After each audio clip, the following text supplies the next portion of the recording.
सभी को मेरा प्रणाम।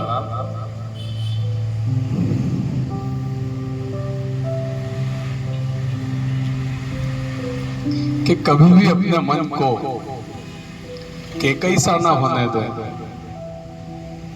कि कभी भी अपने मन को केकई सा ना होने दे कि कोई भी मंत्र आके आपके कान भर दे।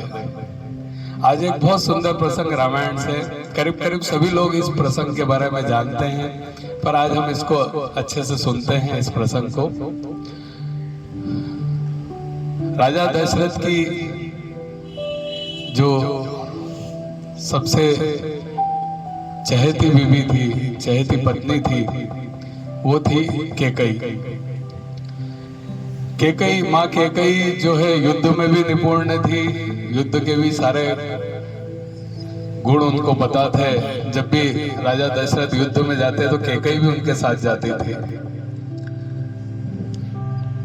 एक बार क्या हुआ कि देवासुर युद्ध शुरू हुआ, देव और असुरों के बीच में युद्ध हुआ।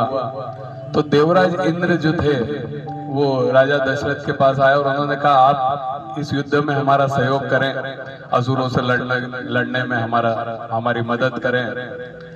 राजा दशरथ युद्ध लड़ने गए, युद्ध चालू हुआ तो राजा दशरथ का जो सारथी था, रथ का सारथी, उसको एक बाण आके लगा और वो खत्म हो गया। केकई, माँ केकई साथ थी, वो राजा दशरथ की सारथी बनी। इसी बीच राजा दशरथ को भी बाण लगे और वो भी घायल हो गए, पर केकई सारथी बनकर राक्षसों को चीरती हुई, उनका वध करती हुई, उनको युद्ध से बचाकर बाहर लेके आ गए। राजा दशरथ बड़े प्रसन्न हुए। उन्होंने केकई से कहा, तुम कोई भी 2 वर मांगो। तो केकई ने कहा, नहीं, ये तो मेरा कर्तव्य था, आप मेरे पति हैं, आपकी जान बचाना मेरा कर्तव्य है।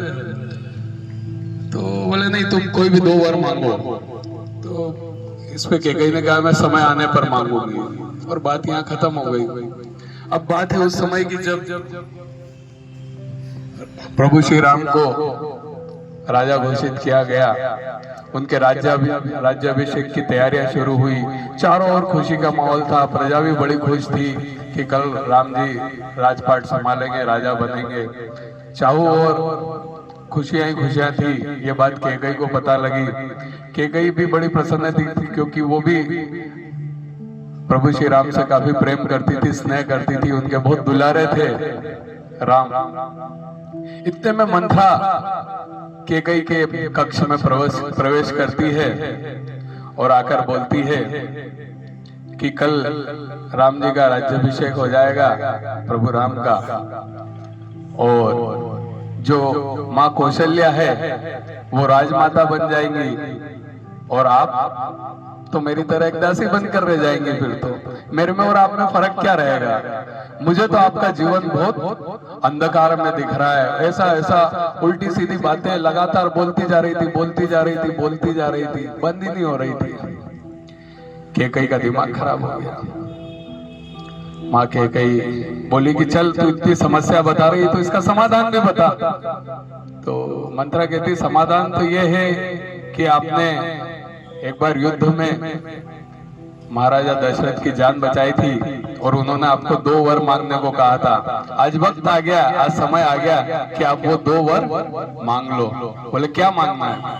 बोले, एक तो भरत को राजा बनाया जाए और उनका राज्याभिषेक कराया जाए, और दूसरा राम जी को 14 वर्ष का वनवास दे दिया जाए।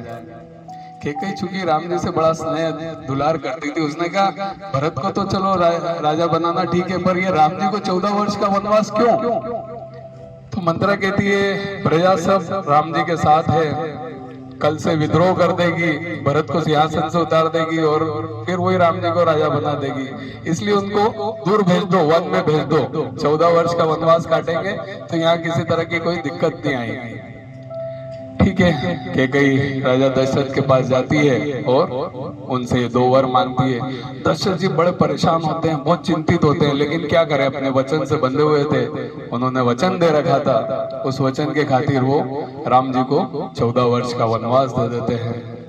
तो राम जी हमारे जाते तो वन में राजकुमार बनकर हैं, पर आते हैं जब वन से लौट कर आते हैं, वनवास से लौट कर आते हैं, तो प्रभु श्री राम बनकर आते हैं।